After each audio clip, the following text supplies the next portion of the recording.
Usisahau kusubscribe, like na kucomment. Siku ya jana nadhani mtakuwa umeona katika mitandao mbalimbali ya kijamii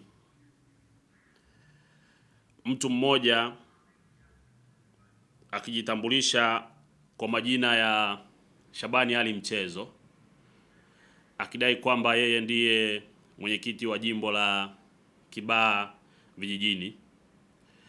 Pamoja na mambo mengine, alieleza mambo mengi katika video hiyo ambayo ilisambaa katika mitandao ya kijamii, akijaribu kuaminisha umma kwamba yeye ni mwanachama wa Chadema na yeye ni kiongozi wa Chadema, jambo ambalo sio kweli.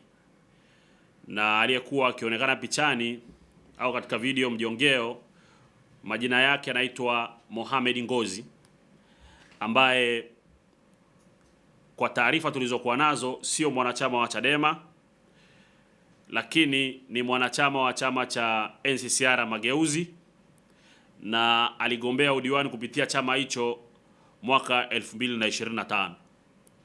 Kwa sababu hiyo, mtu huyo kwa kushirikiana na watu wengine ambao wanafanya michezo ya kudanganya watu na kudanganya umma kukichafua chama chetu, sasa wameingia mkoa wa Pwani na kanda yetu wa Pwani. Mara baada ya kushawishi viongozi mbalimbali katika kanda yetu, viongozi walitupigia simu na tuna video za ushahidi pamoja na sauti. Watu hao washenzi wakiwa wanajaribu kuadaa na kudanganya baadhi ya wanachama na viongozi wetu ili kufanya press conference za kukichafua na kukihujumu chama. Lakini kipekee sana tunashukuru viongozi wetu wa chama katika maeneo mbalimbali kanda yetu wa Pwani, wamekuwa ni waaminifu wakishikilia misimamo ya chama na kukilinda chama. Wamewakataa watu wao na mwisho wamewawekea mtego na wameingia katika 18 zetu. Kwa hiyo watu hao ni watu ambao tunafahamu fedha walizokuwa nazo za kudanganya na kuwadaa watu, tunafahamu ni kodi za Watanzania. Lakini pamoja na hao wanaotoa fedha, na wao pia vile vile wanadanganywa. Kwa hiyo michezo hiyo katika kanda yetu wa Pwani, ni lazima michezo ya namna hiyo sisi tumeshaikomesha, na itakuwa ni mwanzo na mwisho wa michezo ya kununua watu kukichafua chama chetu. Na sisi kama Pwani tuko imara na Pwani iko salama. Iko salama sana. Watu hao madalali, mimi natumia jina la madalali, wametumia mbinu nyingi na kutafuta mlango wa kuingia kanda ya Pwani ili kuhakikisha kwamba wanaadaa watu na kuhakikisha tu kwamba watu hao wanakichafua chama chetu, Chama cha Demokrasia na Maendeleo, Chadema.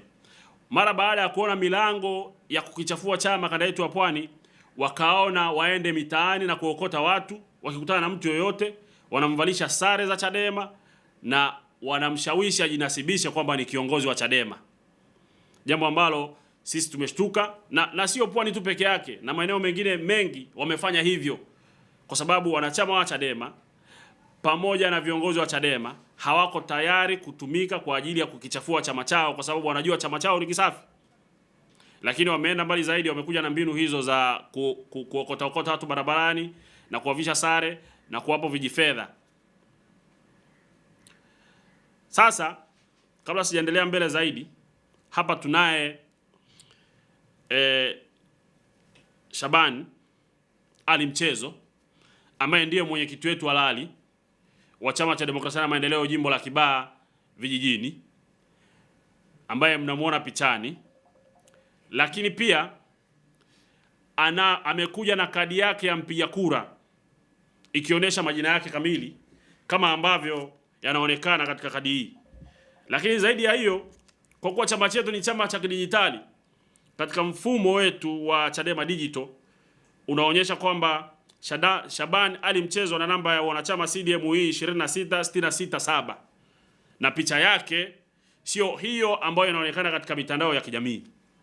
Sasa kabla sijaendelea mbele, basi nimkaribishe mzee wetu na mwenyekiti wetu mzee Shabani Ali Mchezo, basi walau waeleze kwa kufupi namna ambavyo scenario ilikuwepo, namna ambavyo watu hao walijaribu kumtafuta na baadaye akawakatalia, wakaamua kuokota watu barabarani. Karibu sana mzee wangu. Mimi naitwa Shabani Ali Mchezo, ni mwenyekiti wa jimbo la Kibaha Vijijini. Huko nyuma nilikuwa mwenyekiti wa baraza la wazee Kibaha Vijijini. Baada hapo huyo mwenyekiti alichafua jina langu kwanza. Maana mimi nahesabu mwenyekiti alichafua jina langu ndo wa kwanza kutapeli watu. Ilikuwa siku ya Jumanne tarehe 14 2026 mwezi wa 7. Nikapigiwa simu. Kuangalia kwenye simu naona namba tupu. Kwa hiyo namba yake nilikuwa nishaifuta baada ya kujiuzuru kwa mwenyekiti wa jimbo Kibaha Vijijini kwa Mia Chauma. Nikamuuliza wewe nani? Akanambia, "Wewe unijui mzee?" Unasemaje? "Mzee, kuna mzigo hapo bwana." "Mzigo gani?" "Amnatakiwa ende Magomeni, nikufuate na gari twende Magomeni ukafundishwe jinsi ya kuongea." "Magomeni kuna nini?" "Wewe kubali mzigo." "Mzigo gani?" "Kuna milioni 1 hapa mzee." "Unaonaje?" Ngambia milioni 1 ya nini? "Utaeleza huko." Ngambia mimi huwezi kunipata kwa kazi hiyo. Nasema huwezi kunipata. Kakata simu, kakaa baadaye karudia tena. Nikamwambia unasemaje? "Bwana unatakiwa Magomeni nikufuate na gari. Kuna nini?" Nikamwambia unajua sasa hivi Kaine imebadilika. Watanzania kuna baadhi yao leo zimebadilika. Usiende ukaniteka nyara huko. Nikapoteza nikaacha familia yangu hapa nyumbani. Watoto wangu wanasikia na mke wangu anasikia. Nilikuwa sio mbali na familia yangu. Kakata simu. Saa 11 alfajiri siku ya Jumatano tarehe 15 akarudia tena kupiga simu. Bwana sasa vipi mzee? Ule mzigo ndo unauaga? Wewe moga?" Nikamwambia ndio mimi moga. "Kwanza hapo sipo, nipo Bagamoyo na uguza kakaangu." Kakata simu, baadaye akapiga tena. Yaani karibuni mara 3 kwa hizo siku ya Jumatano. "Unajua bwana wewe moga lakini mzigo unauacha huo." Sasa baadaye namsikia anasema, ngoja nitakupa mtu unganishe nayo." Akakata simu. Alhamisi ikabidi nimpigie katibu wangu wa chama wa jimbo. Nikamwambia, "Katibu, hapo kuna taarifa nimeipata kwa mwenyekiti wetu wa zamani. Anataka niende Dar es Salaam Magomeni. Kaniandalia milioni 1. Hivi mpango unakuwaje?" Katibu akanambia, "Bwana angalia." Tena nashukuru kuniambia, "Angalia huyo mtu huyo hafai." Basi na hili sina. Jana narudi safari zangu. Nimekaa nyumbani kwangu. Kijana mmoja ni jirani yangu, ni mkwe wangu, aniolea mpwa wangu. Akaja akaniita anaitwa Mbonde. "Mzee Mchezo wewe, upo wapi bwana?" "Mimi niko ndani." "Njoo nje bwana." Kwanza kaanza kucheka. Basi akafungua simu yake kubwa. Anambia, "Huyu bwana si unamjua? Sasa sikiliza nikusomee." Kasoma jinsi alivyoongea bwana kwa uwezo wake huko alikoitwa alikotoa hela. Huyo bwana Ngozi kasoma kaandika soma vibaya tena kama yeye anajiona kama labda sijui kasomea wapi kuongea. Kaongea sana maneno sio mazuri kwangu. Mbona kinishauri bwana muangalie mtu. Huyu mtu anakuchafulia jina. Nikamwambia sijakaa vizuri. Katibu ananipigia simu. "Bwana Mzee Mchezo. Sasa imekuwaje bwana? Ndio umetukimbia kwenda huko kwenda kufuata hela." Nikamwambia, "Katibu, mbona sikuelewi?" Nikamwambia, "Bwana tafadhali bwana. Mimi ningekuwa nataka hela nisingekupigia wewe simu nikueleze tukio lilotokea kwangu."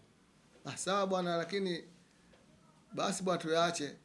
Baadaye nikamwambia, "Bwana hapa kaja bwana Mbonde kunionyesha picha ya Ngozi na maneno yake wako wamesema."